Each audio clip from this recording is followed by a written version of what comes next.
Genesis chapter 41. When 2 full years had passed, Pharaoh had a dream. He was standing by the Nile, when out of the river there came up 7 cows, sleek and fat, and they grazed among the reeds. After them 7 other cows, ugly and gaunt, came up out of the Nile and stood beside those on the river bank. And the cows that were ugly and gaunt ate up the 7 sleek, fat cows. Then Pharaoh woke up. He fell asleep again and had a second dream. 7 ears of corn, healthy and good, were growing on a single stalk. After them 7 other ears of corn sprouted, thin and scorched by the east wind. The thin ears of corn swallowed up the 7 healthy, full ears. Then Pharaoh woke up. It had been a dream. In the morning his mind was troubled, so he sent for all the magicians and wise men of Egypt. Pharaoh told them his dreams, but no one could interpret them for him. Then the chief cupbearer said to Pharaoh, "Today I'm reminded of my shortcomings. Pharaoh was once angry with his servants, and he imprisoned me and the chief baker in the house of the captain of the guard. Each of us had a dream the same night, and each dream had a meaning of its own. Now a young Hebrew was there with us, a servant of the captain of the guard. We told him our dreams, and he interpreted them for us, giving each man the interpretation of his dream. And things turned out exactly as he interpreted them to us. I was restored to my position, and the other man was impaled." So Pharaoh sent for Joseph, and he was quickly brought from the dungeon. When he had shaved and changed his clothes, he came before Pharaoh. Pharaoh said to Joseph, "I had a dream, and no one can interpret it. But I have heard it said of you that when you hear a dream, you can interpret it." "I cannot do it," Joseph replied to Pharaoh, "but God will give Pharaoh the answer he desires." Then Pharaoh said to Joseph, "In my dream I was standing on the bank of the Nile, when out of the river there came up 7 cows, fat and sleek, and they grazed among the reeds. After them 7 other cows came up, scrawny and very ugly and lean. I had never seen such ugly cows in all the land of Egypt. The lean, ugly cows ate up the 7 fat cows that came up first. But even after they ate them, no one could tell that they had done so. They looked just as ugly as before. Then I woke up. In my dream I saw 7 ears of corn, full and good, growing on a single stalk. After them 7 other ears sprouted, withered and thin and scorched by the east wind. The thin ears of corn swallowed up the 7 good ears. I told this to the magicians, but none of them could explain it to me." Then Joseph said to Pharaoh, "The dreams of Pharaoh are one and the same. God has revealed to Pharaoh what he is about to do. The 7 good cows are 7 years, and the 7 good ears of corn are 7 years. It is one and the same dream.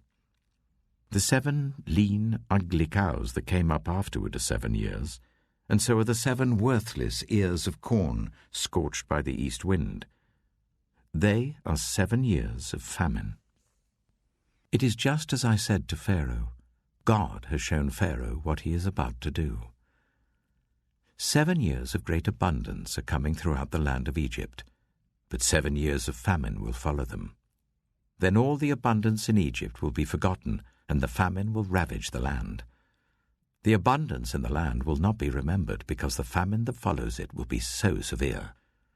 The reason the dream was given to Pharaoh in 2 forms is that the matter has been firmly decided by God, and God will do it soon. And now let Pharaoh look for a discerning and wise man, and put him in charge of the land of Egypt. Let Pharaoh appoint commissioners over the land to take 1/5 of the harvest of Egypt during the 7 years of abundance. They should collect all the food of these good years that are coming, and store up the grain under the authority of Pharaoh to be kept in the cities for food. This food should be held in reserve for the country, to be used during the 7 years of famine that will come upon Egypt, so that the country may not be ruined by the famine." The plan seemed good to Pharaoh and to all his officials. So Pharaoh asked them, "Can we find anyone like this man, one in whom is the Spirit of God?" Then Pharaoh said to Joseph, "Since God has made all this known to you, there is no one so discerning and wise as you. You shall be put in charge of my palace, and all my people are to submit to your orders. Only with respect to the throne will I be greater than you." So Pharaoh said to Joseph, "I hereby put you in charge of the whole land of Egypt." Then Pharaoh took his signet ring from his finger and put it on Joseph's finger.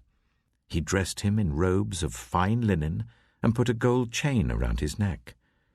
He had him ride in a chariot as his second in command, and people shouted before him, "Make way!" Thus he put him in charge of the whole land of Egypt. Then Pharaoh said to Joseph, "I am Pharaoh, but without your word, no one will lift hand or foot in all Egypt." Pharaoh gave Joseph the name Zapanath-Paneah, and gave him Asenath, daughter of Potiphera, priest of On, to be his wife. And Joseph went throughout the land of Egypt. Joseph was 30 years old when he entered the service of Pharaoh, king of Egypt, and Joseph went out from Pharaoh's presence and travelled throughout Egypt. During the 7 years of abundance the land produced plentifully. Joseph collected all the food produced in those 7 years of abundance in Egypt and stored it in the cities. In each city he put the food grown in the fields surrounding it. Joseph stored up huge quantities of grain like the sand of the sea. It was so much that he stopped keeping records because it was beyond measure. Before the years of famine came, 2 sons were born to Joseph by Asenath, daughter of Potiphera, priest of On. Joseph named his firstborn Manasseh, and said, "It is because God has made me forget all my trouble and all my father's household." The second son he named Ephraim, and said, "It is because God has made me fruitful in the land of my suffering." The 7 years of abundance in Egypt came to an end, and the 7 years of famine began, just as Joseph had said. There was famine in all the other lands, but in the whole land of Egypt there was food. When all Egypt began to feel the famine, the people cried to Pharaoh for food. Then Pharaoh told all the Egyptians, "Go to Joseph and do what he tells you." When the famine had spread over the whole country, Joseph opened all the storehouses and sold grain to the Egyptians, for the famine was severe throughout Egypt. And all the world came to Egypt to buy grain from Joseph, because the famine was severe everywhere. Genesis chapter 42. When Jacob learned that there was grain in Egypt, he said to his sons, "Why do you just keep looking at each other?" He continued, "I have heard that there is grain in Egypt. Go down there and buy some for us, so that we may live and not die." Then 10 of Joseph's brothers went down to buy grain from Egypt. But Jacob did not send Benjamin, Joseph's brother, with the others, because he was afraid that harm might come to him. So Israel's sons were among those who went to buy grain, for there was famine in the land of Canaan also. Now Joseph was the governor of the land, the person who sold grain to all its people. So when Joseph's brothers arrived, they bowed down to him with their faces to the ground. As soon as Joseph saw his brothers, he recognized them, but he pretended to be a stranger and spoke harshly to them. "Where do you come from?" he asked. "From the land of Canaan," they replied, "to buy food." Although Joseph recognized his brothers, they did not recognize him. Then he remembered his dreams about them and said to them, "You are spies. You have come to see where our land is unprotected." "No, my lord," they answered. "Your servants have come to buy food. We are all the sons of one man. Your servants are honest men, not spies." "No," he said to them. "You have come to see where our land is unprotected." But they replied, "Your servants were 12 brothers, the sons of one man who lives in the land of Canaan. The youngest is now with our father, and one is no more." Joseph said to them, "It is just as I told you. You are spies. And this is how you will be tested. As surely as Pharaoh lives, you will not leave this place unless your youngest brother comes here. Send one of your number to get your brother. The rest of you will be kept in prison, so that your words may be tested to see if you are telling the truth. If you are not, then as surely as Pharaoh lives, you are spies." And he put them all in custody for 3 days. On the 3rd day, Joseph said to them, "Do this, and you will live, for I fear God. If you are honest men, let one of your brothers stay here in prison, while the rest of you go and take grain back for your starving households. But you must bring your youngest brother to me, so that your words may be verified, and that you may not die." This they proceeded to do. They said to one another, "Surely we are being punished because of our brother. We saw how distressed he was when he pleaded with us for his life, but we would not listen. That's why this distress has come on us." Reuben replied, "Didn't I tell you not to sin against the boy? But you wouldn't listen.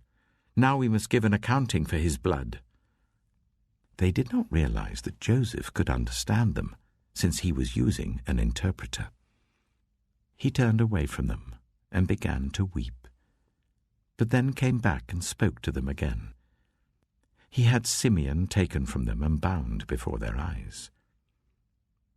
Joseph gave orders to fill their bags with grain, to put each man's silver back in his sack, and to give them provisions for their journey. After this was done for them, they loaded their grain on their donkeys and left. At the place where they stopped for the night, one of them opened his sack to get feed for his donkey, and he saw his silver in the mouth of his sack. "My silver has been returned," he said to his brothers. "Here it is in my sack." Their hearts sank, and they turned to each other trembling and said, "What is this that God has done to us?" When they came to their father Jacob in the land of Canaan, they told him all that had happened to them. They said, "The man who is lord over the land spoke harshly to us and treated us as though we were spying on the land. But we said to him, 'We are honest men, we're not spies. We were 12 brothers, sons of one father. One is no more, and the youngest is now with our father in Canaan.' Then the man who is lord over the land said to us, 'This is how I will know whether you are honest men. Leave one of your brothers here with me, and take food for your starving households, and go. But bring your youngest brother to me, so I will know that you are not spies, but honest men. Then I will give your brother back to you, and you can trade in the land.' As they were emptying their sacks, there in each man's sack was his pouch of silver. When they and their father saw the money pouches, they were frightened. Their father Jacob said to them, 'You have deprived me of my children. Joseph is no more, and Simeon is no more. And now you want to take Benjamin? Everything is against me.' Then Reuben said to his father, 'You may put both of my sons to death if I do not bring him back to you. Entrust him to my care, and I will bring him back.' But Jacob said, 'My son will not go down there with you. His brother is dead, and he is the only one left. If harm comes to him on the journey you are taking, you will bring my grey head down to the grave in sorrow.'" Genesis chapter 43. Now the famine was still severe in the land. So when they had eaten all the grain they had brought from Egypt, their father said to them, "Go back and buy us a little more food." But Judah said to him, "The man warned us solemnly, 'You will not see my face again unless your brother is with you. If you will send our brother along with us, we will go down and buy food for you. But if you will not send him, we will not go down, because the man said to us, 'You will not see my face again unless your brother is with you.'" Israel asked, "Why did you bring this trouble on me by telling the man you had another brother?" They replied, "The man questioned us closely about ourselves and our family. 'Is your father still living?' he asked us. 'Do you have another brother?' We simply answered his questions. How were we to know he would say, 'Bring your brother down here'?" Then Judah said to Israel his father, "Send the boy along with me, and we will go at once, so that we and you and our children may live and not die. I myself will guarantee his safety. You can hold me personally responsible for him. If I do not bring him back to you and set him here before you, I will bear the blame before you all my life. As it is, if we had not delayed, we could have gone and returned twice." Then their father Israel said to them, "If it must be, then do this. Put some of the best products of the land in your bags and take them down to the man as a gift. A little balm and a little honey, some spices and myrrh, some pistachio nuts and almonds. Take double the amount of silver with you, for you must return the silver that was put back into the mouths of your sacks. Perhaps it was a mistake. Take your brother also, and go back to the man at once. And may God Almighty grant you mercy before the man, so that he will let your other brother and Benjamin come back with you. As for me, if I am bereaved, I am bereaved." So the men took the gifts and double the amount of silver, and Benjamin also. They hurried down to Egypt and presented themselves to Joseph. When Joseph saw Benjamin with them, he said to the steward of his house, "Take these men to my house, slaughter an animal and prepare a meal. They are to eat with me at noon." The man did as Joseph told him and took the men to Joseph's house. Now the men were frightened when they were taken to his house. They thought, "We were brought here because of the silver that was put back into our sacks the first time. He wants to attack us and overpower us and seize us as slaves and take our donkeys." So they went up to Joseph's steward and spoke to him at the entrance to the house. "We beg your pardon, our lord," they said. "We came down here the first time to buy food, but at the place where we stopped for the night we opened our sacks and each of us found his silver, the exact weight, in the mouth of his sack. So we have brought it back with us. We have also brought additional silver with us to buy food. We don't know who put our silver in our sacks." "It's all right," he said. "Don't be afraid. Your God, the God of your father, has given you treasure in your sacks. I received your silver." Then he brought Simeon out to them. The steward took the men into Joseph's house, gave them water to wash their feet, and provided fodder for their donkeys. They prepared their gifts for Joseph's arrival at noon, because they had heard that they were to eat there. When Joseph came home, they presented to him the gifts they had brought into the house, and they bowed down before him to the ground. He asked them how they were, and then he said, "How is your aged father you told me about?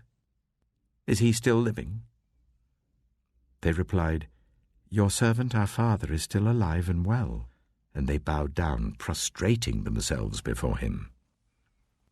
As he looked about and saw his brother Benjamin, his own mother's son, he asked, "Is this your youngest brother, the one you told me about?" And he said, "God be gracious to you, my son." Deeply moved at the sight of his brother, Joseph hurried out and looked for a place to weep. He went into his private room and wept there. After he had washed his face, he came out and, controlling himself, said, "Serve the food." They served him by himself, the brothers by themselves, and the Egyptians who ate with him by themselves, because Egyptians could not eat with Hebrews, for that is detestable to Egyptians. The men had been seated before him in the order of their ages, from the firstborn to the youngest, and they looked at each other in astonishment. When portions were served to them from Joseph's table, Benjamin's portion was 5 times as much as anyone else's. So they feasted and drank freely with him. Genesis chapter 44. Now Joseph gave these instructions to the steward of his house. Fill the men's sacks with as much food as they can carry, and put each man's silver in the mouth of his sack. Then put my cup, the silver one, in the mouth of the youngest one's sack, along with the silver for his grain. And he did as Joseph said. As morning dawned, the men were sent on their way with their donkeys. They had not gone far from the city when Joseph said to his steward, "Go after those men at once, and when you catch up with them, say to them, 'Why have you repaid good with evil? Isn't this the cup my master drinks from, and also uses for divination? This is a wicked thing you have done.'" When he caught up with them, he repeated these words to them. But they said to him, "Why does my lord say such things? Far be it from your servants to do anything like that. We even brought back to you from the land of Canaan the silver we found inside the mouths of our sacks. So why would we steal silver or gold from your master's house? If any of your servants is found to have it, he will die, and the rest of us will become my lord's slaves." "Very well, then," he said, "let it be as you say. Whoever is found to have it will become my slave. The rest of you will be free from blame." Each of them quickly lowered his sack to the ground and opened it. Then the steward proceeded to search, beginning with the oldest and ending with the youngest. And the cup was found in Benjamin's sack. At this they tore their clothes. Then they all loaded their donkeys and returned to the city. Joseph was still in the house when Judah and his brothers came in, and they threw themselves to the ground before him. Joseph said to them, "What is this you have done? Don't you know that a man like me can find things out by divination?" "What can we say to my lord?" Judah replied. "What can we say? How can we prove our innocence? God has uncovered your servant's guilt. We are now my lord's slaves, we ourselves and the one who was found to have the cup." But Joseph said, "Far be it from me to do such a thing. Only the man who was found to have the cup will become my slave. The rest of you, go back to your father in peace." Then Judah went up to him and said, "Pardon your servant, my lord. Let me speak a word to my lord. Do not be angry with your servant, though you are equal to Pharaoh himself. My lord asked his servants, 'Do you have a father or a brother?' And we answered, 'We have an aged father, and there is a young son born to him in his old age. His brother is dead, and he is the only one of his mother's sons left, and his father loves him.' Then you said to your servants, 'Bring him down to me so I can see him for myself.' And we said to my lord, 'The boy cannot leave his father. If he leaves him, his father will die.' But you told your servants, 'Unless your youngest brother comes down with you, you will not see my face again.'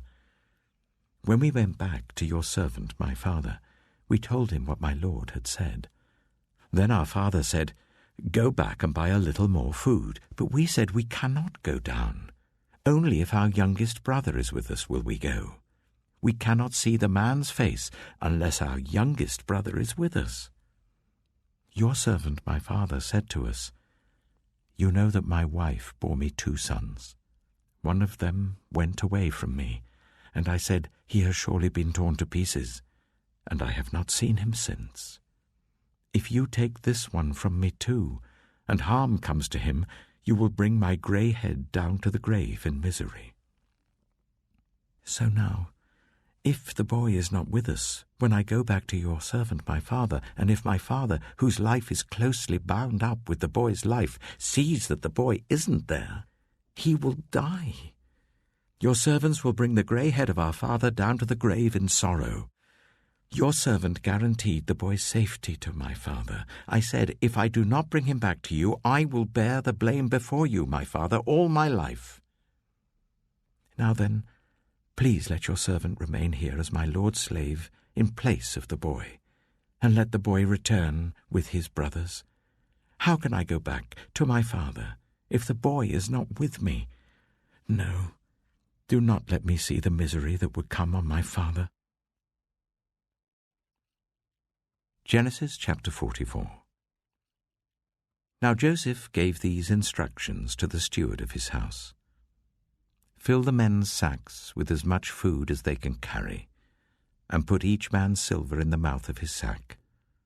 Then put my cup, the silver one, in the mouth of the youngest one's sack, along with the silver for his grain. And he did as Joseph said. As morning dawned, the men were sent on their way with their donkeys. They had not gone far from the city when Joseph said to his steward, Go after those men at once, and when you catch up with them, say to them, Why have you repaid good with evil? Isn't this the cup my master drinks from, and also uses for divination? This is a wicked thing you have done. When he caught up with them, he repeated these words to them. But they said to him, Why does my lord say such things? Far be it from your servants to do anything like that. We even brought back to you from the land of Canaan the silver we found inside the mouths of our sacks. So why would we steal silver or gold from your master's house? If any of your servants is found to have it, he will die, and the rest of us will become my lord's slaves.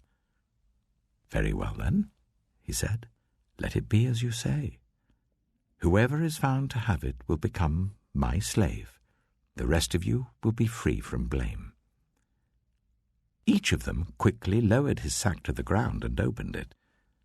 Then the steward proceeded to search, beginning with the oldest and ending with the youngest. And the cup was found in Benjamin's sack. At this they tore their clothes. Then they all loaded their donkeys and returned to the city. Joseph was still in the house when Judah and his brothers came in, and they threw themselves to the ground before him. Joseph said to them, What is this you have done? Don't you know that a man like me can find things out by divination? What can we say to my lord? Judah replied. What can we say? How can we prove our innocence? God has uncovered your servant's guilt. We are now my lord's slaves. We ourselves and the one who was found to have the cup. But Joseph said, Far be it from me to do such a thing. Only the man who was found to have the cup will become my slave. The rest of you, go back to your father in peace. Then Judah went up to him and said, Pardon your servant, my lord. Let me speak a word to my lord. Do not be angry with your servant, though you are equal to Pharaoh himself. My lord asked his servants, Do you have a father or a brother? And we answered, We have an aged father, and there is a young son born to him in his old age. His brother is dead, and he is the only one of his mother's sons left, and his father loves him. Then you said to your servants, Bring him down to me so I can see him for myself.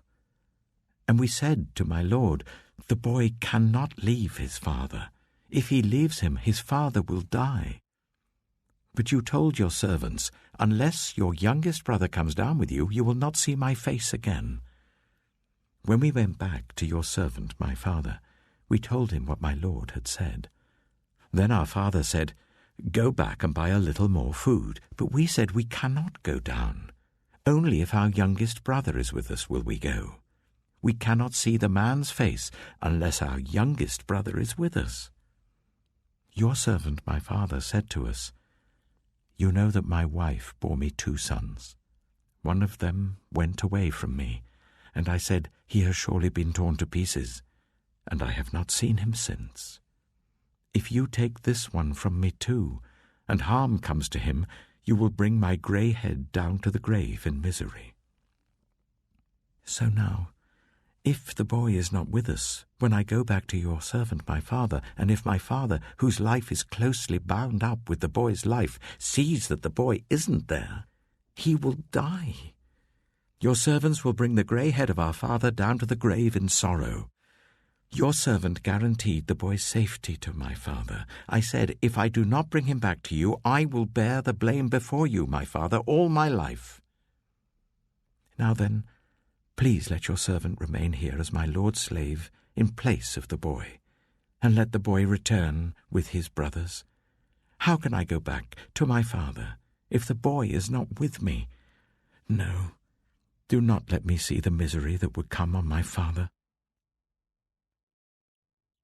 Genesis chapter 45. Then Joseph could no longer control himself before all his attendants, and he cried out, "Make everyone leave my presence."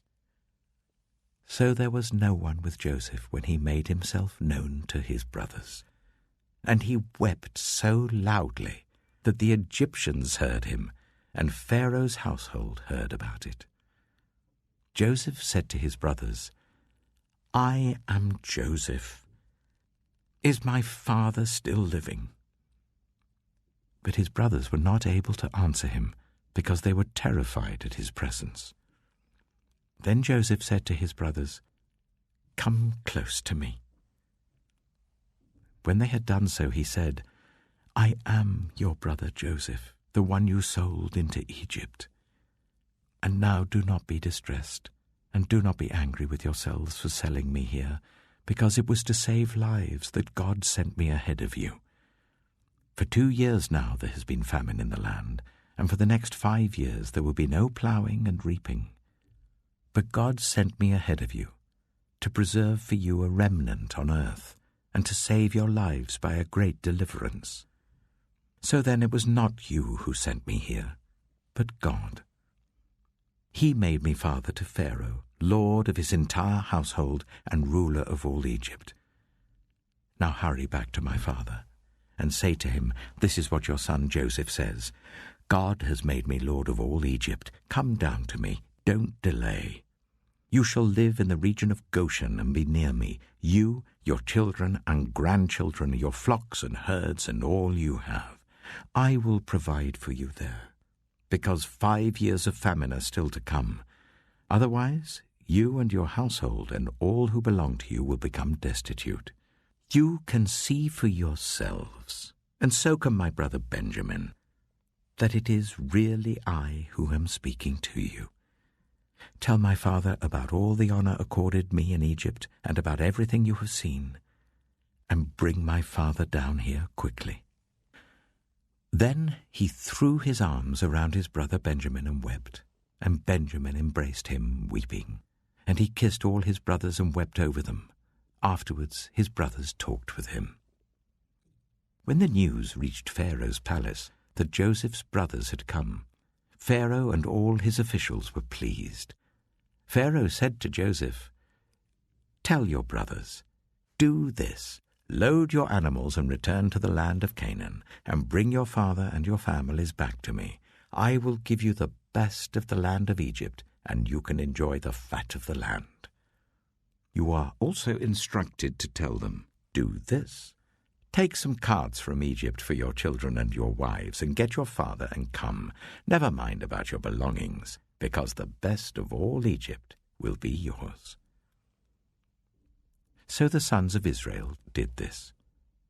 Joseph gave them carts, as Pharaoh had commanded, and he also gave them provisions for their journey.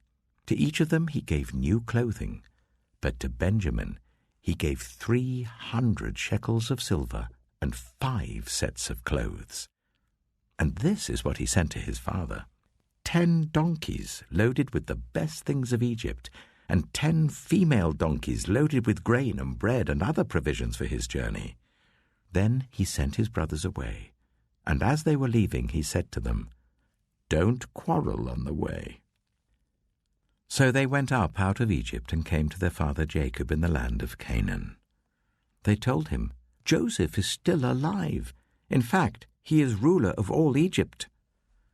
Jacob was stunned. He did not believe them. But when they told him everything Joseph had said to them, and when he saw the carts Joseph had sent to carry him back, the spirit of their father Jacob revived. And Israel said, "I am convinced my son Joseph is still alive. I will go and see him before I die." Genesis chapter 46. So Israel set out with all that was his, and when he reached Beersheba, he offered sacrifices to the God of his father Isaac. And God spoke to Israel in a vision at night and said, "Jacob, Jacob." "Here I am," he replied. "I am God, the God of your father," he said. "Do not be afraid to go down to Egypt, for I will make you into a great nation there. I will go down to Egypt with you, and I will surely bring you back again, and Joseph's own hand will close your eyes." Then Jacob left Beersheba, and Israel's sons took their father Jacob and their children and their wives in the carts that Pharaoh had sent to transport him. So Jacob and all his offspring went to Egypt, taking with them their livestock and the possessions they had acquired in Canaan. Jacob brought with him to Egypt his sons and grandsons and his daughters and granddaughters, all his offspring. These are the names of the sons of Israel, Jacob and his descendants who went to Egypt. Reuben, the firstborn of Jacob. The sons of Reuben, Hanok, Palu, Hezron, and Carmi. The sons of Simeon, Jemuel, Jamin, Ohad, Jachin, Zohar, and Shaul, the son of a Canaanite woman. The sons of Levi, Gershon, Kohath, and Merari. The sons of Judah, Onan, Shelah, Perez, and Zerah. But and Onan had died in the land of Canaan. The sons of Perez, Hezron and Hamul. The sons of Issachar, Tola, Pua, Jeshub, and Shimron. The sons of Zebulun, Sered, Elon, and Jahilel. These were the sons Leah bore to Jacob in Paddan Aram, besides his daughter Dinah. These sons and daughters of his were 33 in all. The sons of Gad, Zephon, Haggai, Shunai, Esbon, Eri, Erodai, and Arilai. The sons of Asher, Imnah, Ishva, Ishvi, and Beriah. Their sister was Sirah. The sons of Beriah, Heber and Malkiel. These were the children born to Jacob by Zilpah, whom Laban had given to his daughter Leah, 16 in all. The sons of Jacob's wife Rachel, Joseph and Benjamin. In Egypt, Manasseh and Ephraim were born to Joseph by Asenath, daughter of Potiphera, priest of On. The sons of Benjamin, Bela, Becher, Ashbel, Jirah, Naaman, Ehi, Rosh, Mappin, Huppim, and Ard. These were the sons of Rachel who were born to Jacob, 14 in all. The son of Dan, Hushim. The sons of Naphtali, Jaziel, Gunai, Jezer, and Shillem. These were the sons born to Jacob by Bilhah, whom Laban had given to his daughter Rachel, 7 in all. All those who went to Egypt with Jacob, those who were his direct descendants, not counting his sons' wives, numbered 66 persons. With the 2 sons who had been born to Joseph in Egypt, the members of Jacob's family, which went to Egypt, were 70 in all. Now Jacob sent Judah ahead of him to Joseph to get directions to Goshen. When they arrived in the region of Goshen, Joseph had his chariot made ready and went to Goshen to meet his father Israel. As soon as Joseph appeared before him, he threw his arms around his father and wept for a long time. Israel said to Joseph, "Now I'm ready to die, since I have seen for myself that you are still alive." Then Joseph said to his brothers and to his father's household, "I will go up and speak to Pharaoh, and will say to him, 'My brothers and my father's household, who are living in the land of Canaan, have come to me.'" The men are shepherds. They tend livestock, and they have brought along their flocks and herds and everything they own. When Pharaoh calls you in and asks, 'What is your occupation?' you should answer, 'Your servants have tended livestock from our boyhood on, just as our fathers did.' Then you will be allowed to settle in the region of Goshen, for all shepherds are detestable to the Egyptians." Genesis chapter 47. Joseph went and told Pharaoh, "My father and brothers, with their flocks and herds and everything they own, have come from the land of Canaan and are now in Goshen." He chose 5 of his brothers and presented them before Pharaoh. Pharaoh asked the brothers, "What is your occupation?" "Your servants are shepherds," they replied to Pharaoh, "just as our fathers were." They also said to him, "We have come to live here for a while because the famine is severe in Canaan, and your servants' flocks have no pasture. So now please let your servants settle in Goshen." Pharaoh said to Joseph, "Your father and your brothers have come to you, and the land of Egypt is before you. Settle your father and your brothers in the best part of the land. Let them live in Goshen, and if you know of any among them with special ability, put them in charge of my own livestock." Then Joseph brought his father Jacob in and presented him before Pharaoh. After Jacob blessed Pharaoh, Pharaoh asked him, "How old are you?" And Jacob said to Pharaoh, "The years of my pilgrimage are 130. My years have been few and difficult, and they do not equal the years of the pilgrimage of my fathers." Then Jacob blessed Pharaoh and went out from his presence. So Joseph settled his father and his brothers in Egypt and gave them property in the best part of the land, the district of Ramesses, as Pharaoh directed. Joseph also provided his father and his brothers and all his father's household with food according to the number of their children. There was no food, however, in the whole region because the famine was severe. Both Egypt and Canaan wasted away because of the famine. Joseph collected all the money that was to be found in Egypt and Canaan in payment for the grain that they were buying, and he brought it to Pharaoh's palace. When the money of the people of Egypt and Canaan was gone, all Egypt came to Joseph and said, "Give us food. Why should we die before your eyes? Our money is all gone." "Then bring your livestock," said Joseph. "I will sell you food in exchange for your livestock, since your money is gone."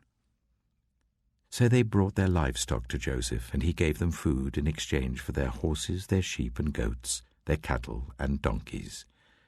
And he brought them through that year with food in exchange for all their livestock. When that year was over, they came to him the following year and said, "We cannot hide from our lord the fact that since our money is gone and our livestock belongs to you, there is nothing left for our lord except our bodies and our land. Why should we perish before your eyes, we and our land as well? Buy us and our land in exchange for food, and we with our land will be in bondage to Pharaoh. Give us seed so that we may live and not die, and that the land may not become desolate." So Joseph bought all the land in Egypt for Pharaoh. The Egyptians, one and all, sold their fields because the famine was too severe for them. The land became Pharaoh's, and Joseph reduced the people to servitude from one end of Egypt to the other. However, he did not buy the land of the priests, because they received a fixed allowance from Pharaoh, and had food enough from the allowance Pharaoh gave them. That is why they did not sell their land. Joseph said to the people, "Now that I have bought you and your land today for Pharaoh, here is seed for you so you can plant the ground. But when the crop comes in, give 1/5 of it to Pharaoh. The other 4/5 you may keep as seed for the fields and as food for yourselves and your households and your children." "You have saved our lives," they said. "May we find favor in the eyes of our Lord. We will be in bondage to Pharaoh." So Joseph established it as a law concerning land in Egypt, still in force today, that a fifth of the produce belongs to Pharaoh. It was only the land of the priests that did not become Pharaoh's. Now the Israelites settled in Egypt in the region of Goshen. They acquired property there and were fruitful and increased greatly in number. Jacob lived in Egypt 17 years, and the years of his life were 147. When the time drew near for Israel to die, he called for his son Joseph and said to him, "If I have found favor in your eyes, put your hand under my thigh and promise that you will show me kindness and faithfulness. Do not bury me in Egypt, but when I rest with my fathers, carry me out of Egypt and bury me where they are buried." "I will do as you say," he said. "Swear to me," he said. Then Joseph swore to him, and Israel worshipped as he leaned on the top of his staff. Genesis chapter 48. Some time later Joseph was told, "Your father is ill." So he took his 2 sons, Manasseh and Ephraim, along with him. When Jacob was told, "Your son Joseph has come to you," Israel rallied his strength and sat up on the bed. Jacob said to Joseph, "God Almighty appeared to me at Luz in the land of Canaan, and there he blessed me and said to me, 'I am going to make you fruitful and increase your numbers. I will make you a community of peoples, and I will give this land as an everlasting possession to your descendants after you.' Now then, your 2 sons born to you in Egypt before I came to you here will be reckoned as mine. Ephraim and Manasseh will be mine, just as Reuben and Simeon are mine.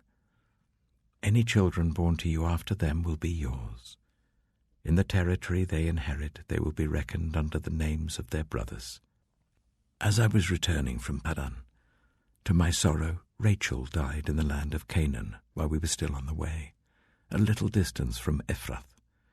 So I buried her there beside the road to Ephrath, that is Bethlehem." When Israel saw the sons of Joseph, he asked, "Who are these?" "They are the sons God has given me here," Joseph said to his father. Then Israel said, "Bring them to me so I may bless them." Now Israel's eyes were failing because of old age, and he could hardly see. So Joseph brought his sons close to him, and his father kissed them and embraced them. Israel said to Joseph, "I never expected to see your face again, and now God has allowed me to see your children too." Then Joseph removed them from Israel's knees and bowed down with his face to the ground. And Joseph took both of them, Ephraim on his right towards Israel's left hand, and Manasseh on his left towards Israel's right hand, and brought them close to him. But Israel reached out his right hand and put it on Ephraim's head, though he was the younger, and crossing his arms, he put his left hand on Manasseh's head, even though Manasseh was the firstborn. Then he blessed Joseph and said, "May the God before whom my fathers, Abraham and Isaac, walked faithfully, the God who has been my shepherd all my life to this day, the angel who has delivered me from all harm, may he bless these boys. May they be called by my name and the names of my fathers, Abraham and Isaac, and may they increase greatly on the earth." When Joseph saw his father placing his right hand on Ephraim's head, he was displeased. So he took hold of his father's hand to move it from Ephraim's head to Manasseh's head. Joseph said to him, "No, my father, this one is the firstborn. Put your right hand on his head." But his father refused and said, "I know, my son, I know. He too will become a people, and he too will become great. Nevertheless, his younger brother will be greater than he, and his descendants will become a group of nations." He blessed them that day and said, In your name will Israel pronounce this blessing. May God make you like Ephraim and Manasseh." So he put Ephraim ahead of Manasseh. Then Israel said to Joseph, "I am about to die, but God will be with you and take you back to the land of your fathers. And to you I give one more ridge of land than to your brothers, the ridge I took from the Amorites with my sword and my bow." Genesis chapter 49. Then Jacob called for his sons and said, "Gather round so I can tell you what will happen to you in days to come. Assemble and listen, sons of Jacob. Listen to your father Israel. Reuben, you are my firstborn, my might, the first sign of my strength, excelling in honor, excelling in power. Turbulent as the waters, you will no longer excel. For you went up onto your father's bed, onto my couch, and defiled it. Simeon and Levi are brothers. Their swords are weapons of violence. Let me not enter their council, let me not join their assembly, for they have killed men in their anger, and hamstrung oxen as they pleased. Cursed be their anger, so fierce, and their fury so cruel. I will scatter them in Jacob and disperse them in Israel. Judah, your brothers will praise you. Your hand will be on the neck of your enemies. Your father's sons will bow down to you. You are a lion's cub, Judah. You return from the prey, my son. Like a lion he crouches and lies down like a lioness. Who dares to rouse him? The scepter will not depart from Judah, nor the ruler's staff from between his feet, until he to whom it belongs shall come, and the obedience of the nations shall be his. He will tether his donkey to a vine, his colt to the choicest branch. He will wash his garments in wine, his robes in the blood of grapes. His eyes will be darker than wine, his teeth whiter than milk. Zebulun will live by the seashore and become a haven for ships. His border will extend toward Sidon. Issachar is a scrawny donkey lying down among the sheepfolds. When he sees how good is his resting place and how pleasant is his land, he will bend his shoulder to the burden and submit to forced labor.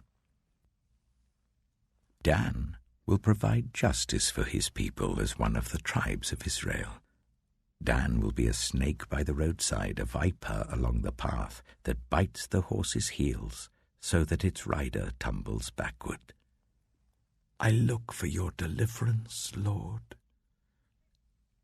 Gad will be attacked by a band of raiders, but he will attack them at their heels.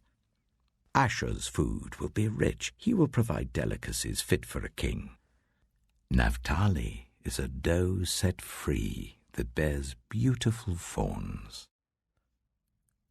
Joseph is a fruitful vine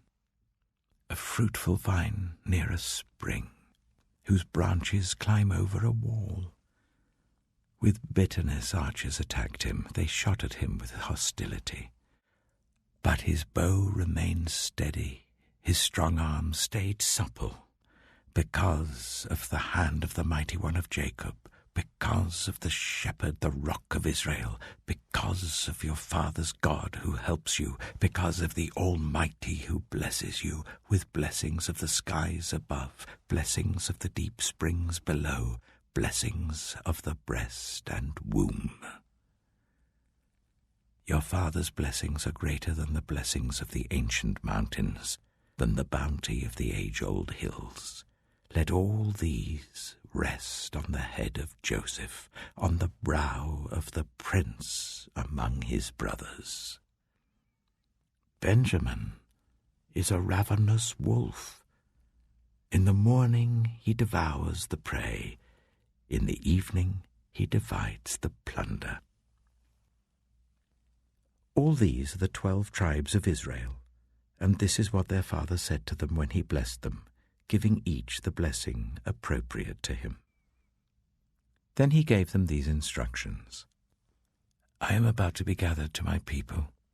Bury me with my fathers in the cave in the field of Ephron the Hittite, the cave in the field of Machpelah, near Mamre in Canaan, which Abraham bought along with the field as a burial place from Ephron the Hittite.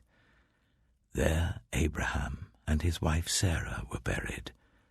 There Isaac and his wife Rebekah were buried. And there I buried Leah. The field and the cave in it were bought from the Hittites. When Jacob had finished giving instructions to his sons, he drew his feet up into the bed, breathed his last, and was gathered to his people. Genesis chapter 50.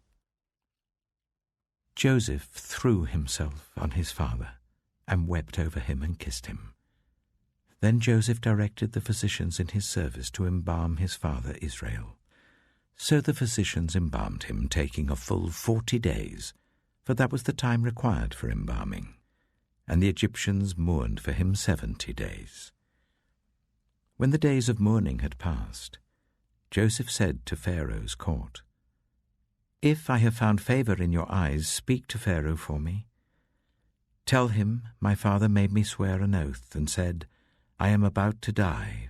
Bury me in the tomb I dug for myself in the land of Canaan. Now let me go up and bury my father. Then I will return. Pharaoh said, Go up and bury your father, as he made you swear to do. So Joseph went up to bury his father. All Pharaoh's officials accompanied him, the dignitaries of his court and all the dignitaries of Egypt, besides all members of Joseph's household and his brothers and those belonging to his father's household. Only their children and their flocks and herds were left in Goshen. Chariots and horsemen also went up with him. It was a very large company. When they reached the threshing floor of Atad, near the Jordan, they lamented loudly and bitterly, and there Joseph observed a 7-day period of mourning for his father. When the Canaanites who lived there saw the mourning at the threshing floor of Atad, they said, The Egyptians are holding a solemn ceremony of mourning. That is why that place near the Jordan is called Abel Mizraim. So Jacob's sons did as he had commanded them.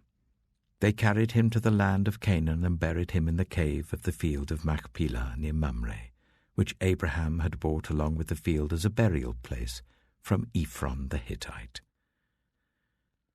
After burying his father, Joseph returned to Egypt, together with his brothers and all the others who had gone with him to bury his father.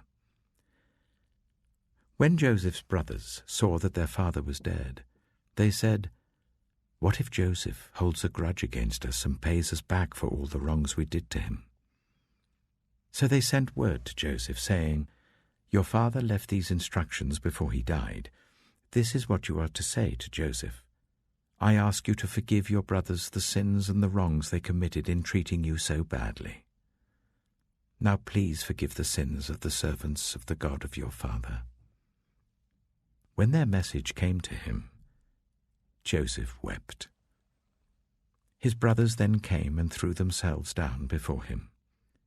We are your slaves, they said. But Joseph said to them, Don't be afraid. Am I in the place of God? You intended to harm me, but God intended it for good, to accomplish what is now being done, the saving of many lives. So then don't be afraid. I will provide for you and your children. And he reassured them and spoke kindly to them. Joseph stayed in Egypt, along with all his father's family. He lived 110 years and saw the 3rd generation of Ephraim's children. Also the children of Machir, son of Manasseh, were placed at birth on Joseph's knees. Then Joseph said to his brothers, "I am about to die, but God will surely come to your aid and take you up out of this land, to the land he promised on oath to Abraham, Isaac, and Jacob." And Joseph made the Israelites swear an oath and said, "God will surely come to your aid, and then you must carry my bones up from this place." So Joseph died at the age of 110, and after they embalmed him, he was placed in a coffin in Egypt.